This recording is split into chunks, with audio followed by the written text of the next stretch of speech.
अद्भुत कहानी में आपका स्वागत है। अगर आपने इस चैनल को सब्सक्राइब नहीं किया है तो सब्सक्राइब कर लें, साथ ही लाइक और कमेंट्स करना ना भूलें। आज मैं आपको गरुड़ महापुराण के प्रथम अध्याय का श्रवण कराने जा रहा हूँ।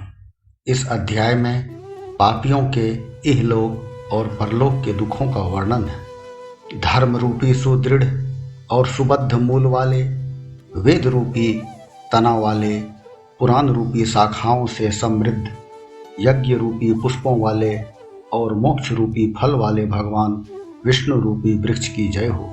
अर्थात ऐसे भगवान विष्णु सर्वोत्कर्षशाली हैं। तात्पर्य यह है कि हम भगवान विष्णु को प्रणाम करते हैं, जो एक महावृक्ष के समान है।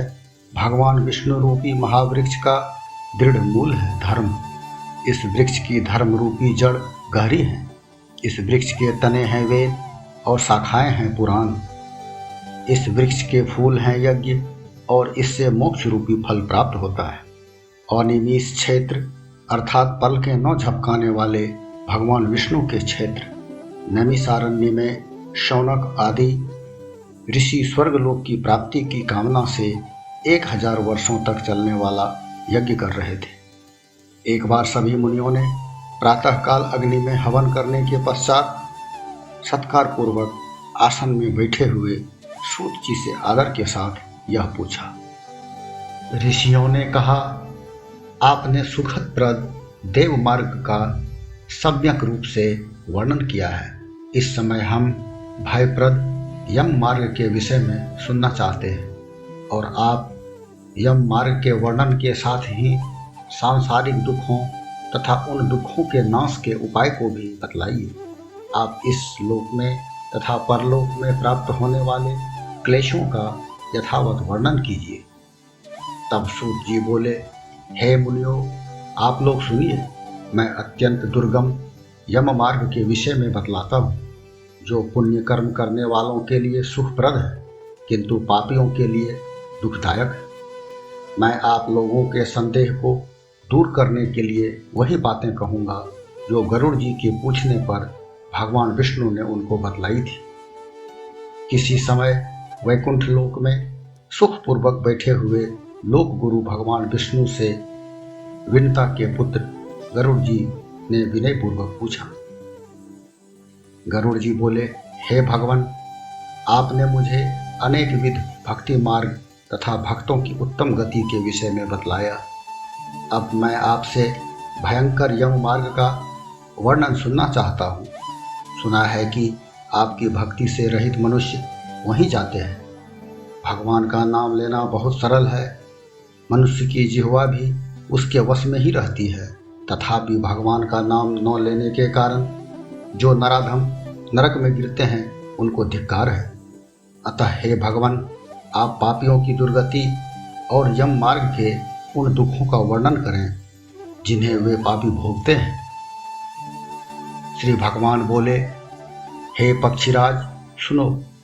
मैं यम मार्ग का वर्णन करता हूँ, जिससे होकर पापी नरक में जाते हैं और जिसका वर्णन सुनने मात्र से भी लोग भयभीत हो जाते हैं।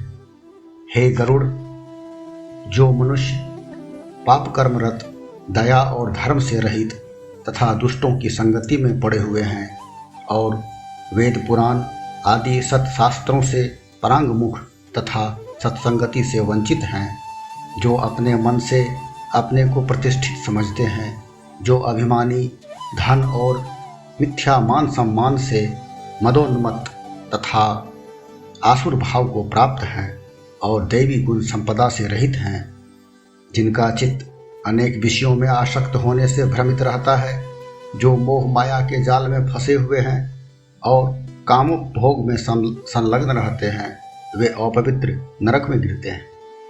विवेकशील मनुष्य परम गति प्राप्त करते हैं। पापी मनुष्य दुख भोगते हुए यमलोक में जाते हैं। पापियों को इस लोक में जैसे दुख प्राप्त होता है तथा तदंतर मृत्यु को प्राप्त होने पर जैसे उन्हें यम यातना प्राप्त होती है, उसे सुनो।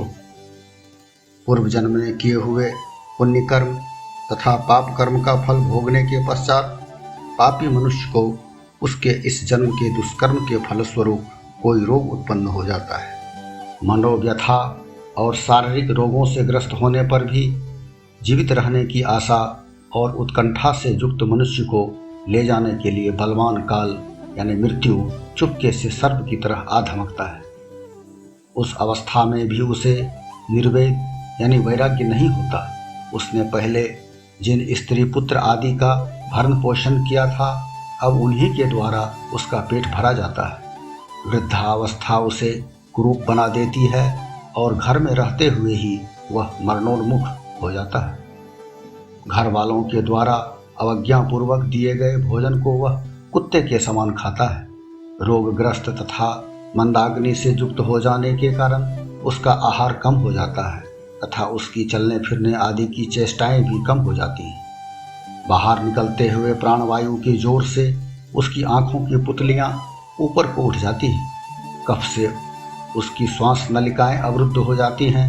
खांसी तथा सांस लेने में कठिनाई होने से उसके कंठ में घुरघुर शब्द होने लगता है। शोक मग्न बंधुओं के बीच सोया हुआ वह कालपास के वशीभूत होने के कारण उनके द्वारा पुकारे जाने पर भी कुछ नहीं बोल पाता। आजीवन कुटुंब के भरण पोषण में आसक्त रहने वाला अजितेंद्रिय मनुष्य अंत में तीव्र वेदना से संज्ञा शून्य होकर अपने रोते बिलखते बांधवों के बीच में ही मर जाता है। हे गरुड़, अंतिम मृत्युकालिक क्षण में उसको देवी दृष्टि प्राप्त हो जाती है, जिससे वह समस्त जगत और लोक परलोक को एकत्र देखने लगता है। अतः चकित हो जाने के कारण वह मुख से कुछ भी बोलना नहीं चाहता। यमदूतों के निकट आ जाने के कारण सभी इंद्रियों के निष्क्रिय हो जाने तथा चेतना के जड़ीभूत हो जाने पर उसके प्राण पखेरु भी चलायमान हो जाते हैं। प्राणवायु के अपने स्थान से चलायमान होने पर मरणासन्न प्राणी को एक क्षण भी एक कल्प के समान प्रतीत होता है तथा एक साथ 100 बिच्छुओं के द्वारा डसे जाने पर जैसी पीड़ा होती है, वैसी ही पीड़ा का अनुभव उसे होता है। वह फैन यानी झाग उगल देता है तथा उसका मुख लार यानी थूक से भर जाता है। पापियों के प्राण प्रायः गुदा द्वार से निकलते हैं। प्राण छूटते समय 2 भयानक यमदूत उसे पापी के पास आते हैं। वे यमदूत क्रोधपूर्ण नेत्रों वाले, हाथों में पास और दंड धारण किए हुए, नग्न यानी निर्वस्त्र शरीर वाले, दांत कटकटाते हुए और ऊपर को उठे हुए केशों वाले तथा कौवे के समान काले टेढ़े मुख वाले होते हैं। उनके नख तीक्ष्ण आयुध के समान होते हैं। उन्हें देखकर भयाक्रांत हृदय वाला वह मरणासन्न पापी मनुष्य मलमूत्र त्याग देता है। तब हाय हाय करते हुए प्राणों के साथ अपने पंचभौतिक शरीर से बाहर निकलकर अंगुष्ठ मात्र आकृति वाला वह पुरुष अपने घर को देखने लगता है। तभी यमदूत उसे पकड़ लेते हैं। उस मृतक की आत्मा को यातना देह से आवृत करके, अर्थात उस मृत पुरुष को यातना भोगने हेतु अन्य शरीर प्राप्त होने पर वे यमदूत बलपूर्वक उसके कंठ में पासों से बांधकर उसे लंबे यम मार्ग में उसी प्रकार ले जाते हैं जिस प्रकार राजपुरुष दंडनीय अपराधी को बांध कर ले जाते हैं। इस प्रकार उसे ले जाते हुए वे यमदूत उसे धमकाते हैं तथा नरकों के तीव्र भय का पुनः पुनः वर्णन करते हैं। वे कहते हैं, रे दुष्ट, शीघ्र चल, तू यमलोक में जाएगा। आज हम तुझे शीघ्र में कुंभीपाक आदि नरकों में ले जावेंगे। उन यमदूतों के ऐसे वचनों को तथा अपने पारिवारिक बंधु बांधवों के रुदन को भी सुनकर वह हाय हाय करते हुए उच्च स्वर से विलाप करने लगता है और तभी यमदूत उसे ताड़ित करने लगते हैं। उन दोनों यमदूतों की तर्जनाओं से अर्थात बार बार धमकाने से वह कंपायमान होता है और उसका हृदय विदीर्ण हो जाता है।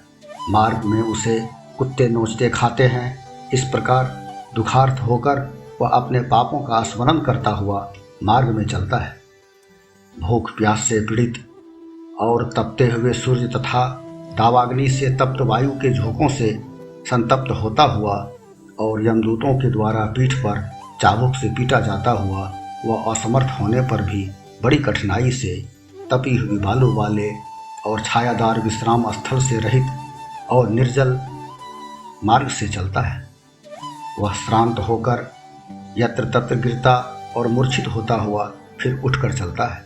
इस प्रकार उसे पापी के समान अंधकारपूर्ण मार्ग से यमलोक में ले जाया जाता है।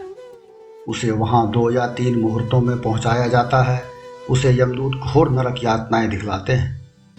मुहूर्त मात्र में यम को तथा उसके द्वारा दी जाने वाली यातनाओं को देखकर यम की आज्ञानुसार वह यमदूतों के साथ आकाश मार्ग से चलकर पुनः मनुष्य लोक में लौट आता है। वह अपने घर आकर सांसारिक वासना अर्थात गृह कुटुंब आदि के मोह से बंधा होने के कारण पुनः अपने उसी शरीर में प्रविष्ट होने की इच्छा करता है, किंतु यमदूतों के द्वारा पासों से बंधे रहने के कारण वह विवश रहता है और भूख प्यास से पीड़ित रहने के कारण वह रोता रहता है। हे गरुड़, उस समय वह पुत्र या अन्य अंत्येष्टिकर्ता द्वारा प्रदत्त पिंड तथा मृत्यु काल में प्रदत्त दान का भोग करता है तथा उस नास्तिक पापी को उससे तृप्ति नहीं होती। श्राद्धकर्ता द्वारा प्रदत्त दान, श्राद्ध तथा जलांजलि से पापियों को तृप्ति नहीं प्राप्त होती, अतः पिंडदान का भोग करने पर भी वे क्षुधाकुल रहते हैं। जिन मृत आत्माओं को पिंडदान नहीं किया जाता वे प्रेत होते हैं और कल्प पर्यंत निर्जन वन में अत्यंत दुखी होकर विचरण करते हैं। कर्म का दुष्ट फल जब तक भोगा नहीं जाता तब तक वह करोड़ों वर्षों तक भी समाप्त नहीं होता। बिना नरक यातना भोगे पापी प्राणी मनुष्य योनि को नहीं पाता। अतः पुत्र अपने मृत पिता माता आदि को 10 दिनों तक प्रतिदिन पिंडदान करे। हे गरुड़, वे पिंड 4 भागों में विभक्त होते हैं। उनमें से 2 भाग उस प्रेत की देह के पंचभूतों को पुष्ट करते हैं, तीसरा भाग यमदूतों को प्राप्त होता है और चौथे भाग को वह स्वयं आहार रूप में ग्रहण करता है। 9 दिनों तक प्रेत पिंड का भोग करता है और 10वें दिन उसका पिंडज शरीर पूर्ण बन जाता है और उसे चलने की शक्ति प्राप्त हो जाती है। हे पक्षीराज, मृत पुरुष के शरीर के दग्ध हो जाने पर पुत्र या अन्य श्राद्धकर्ता के द्वारा प्रदत्त पिंडों से पुनः उसका 1 हाथ लंबा शरीर उत्पन्न होता है और प्रेत इसी शरीर से यमलोक के मार्ग में शुभाशुभ कर्मों का फल भोगता है। प्रथम दिन दिए गए पिंड से उसका सिर बनता है, दूसरे दिन के पिंड से गर्दन और कंधे बनते हैं, तीसरे दिन के पिंड से उसका हृदय बनता है, चौथे दिन के पिंड से पीठ और 5वें दिन के पिंड से नाभि, छठे दिन के पिंड से कटी प्रदेश और गुह्यांग तथा 7वें दिन के पिंड से दोनों जांघें बनती हैं। 8वें दिन के पिंड से घुटने तथा 9वें दिन के पिंड से पैर बनते हैं। इस प्रकार पूर्णतः निष्पन्न शरीर में 10वें दिन के पिंड से क्षुधा तृषा जागृत होती है। जिस प्रकार गर्भ में शिशु का शरीर 10वें मास में पूर्ण हो जाता है, तद्वत 10 दिन तक पिंडदान से मृतक का सूक्ष्म शरीर पूर्ण हो जाता है। पिंड से जनित देह का आश्रय लेकर भूख प्यास से पीड़ित प्रेत 11वें और 12वें दिन भोजन करता है। 13वें दिन यमदूतों द्वारा बंदर के समान बांधा हुआ प्रेत अकेला यमलोक के मार्ग में प्रस्थान करता है। हे गरुड़, बीच में पड़ने वाली वैतरणी की चौड़ाई को छोड़कर भी यमलोक के मार्ग की दूरी का प्रमाण 86,000 योजन है। प्रेत को रात और दिन मिलाकर प्रतिदिन 247 योजन चलना पड़ता है। पापी मनुष्य मार्ग में क्रमशः जिन 16 पुरों को पार करके धर्मराज के भवन में पहुंचता है वे इस प्रकार हैं: सौम्यपुर, सौरीपुर, नगेंद्र भवन, गंधर्वपुर, शैलागम, क्रौंजपुर, क्रूरपुर, विचित्रपुर, ब्रह्मापदपुर, दुखदपुर, नानाक्रंदपुर, सुतप्त भवन, रौद्रपुर, पयोवर्षवनपुर, सीताढ्यपुर तथा बहुभीतिपुर। और इन 16 पुरों के आगे यमपुर है, जिसमें धर्मराज का भवन है। यमदूतों के द्वारा पासों से बांधा हुआ पापी हाहाकार करके रोता हुआ अपने घर को छोड़कर उसी यमपुर को जाता है। इस प्रकार श्री गरुड़ महापुराण के अंतर्गत प्रथम अध्याय समाप्त हुआ।